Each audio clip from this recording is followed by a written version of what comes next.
شروع اللہ رب العزت کے بابرکت نام سے جو بڑا مہربان نہایت رحم کرنے والا ہے۔ معزز سامعین، بات تہجد کی ہے تو ذرا محبت سے سنیے گا۔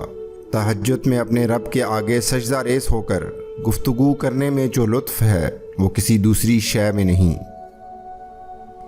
اے میرے اللہ، میں تیرا ہی محتاج ہوں، تجھ ہی سے مانگتا ہوں، کیونکہ مجھے یقین ہے کہ تو ہی میری حاجت روائی کرے گا۔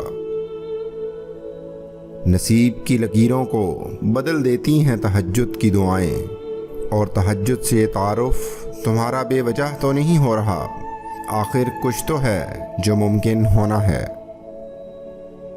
بار بار اسے پکارو، بار بار جھولی پھیلاؤ، تاکہ وہ کن فرما کر تمہاری ہر فرمائش پوری کر سکے۔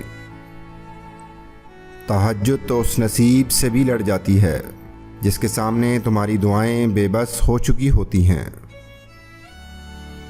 وہ محبت کس قدر پرخلوص ہوگی جسے تہجد کے سجدوں میں مانگا گیا ہوگا۔ اگر تم اکیلے ہو اور کوئی ساتھ نہیں دیتا تو جان لو تہجد رب سے ملوانے کی طاقت رکھتی ہے۔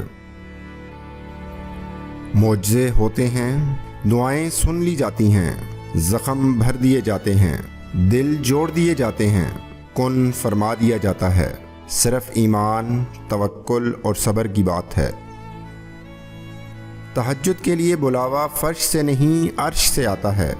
تہجد کا سجدہ اسے ہی نصیب ہوتا ہے جسے رب چاہتا ہے۔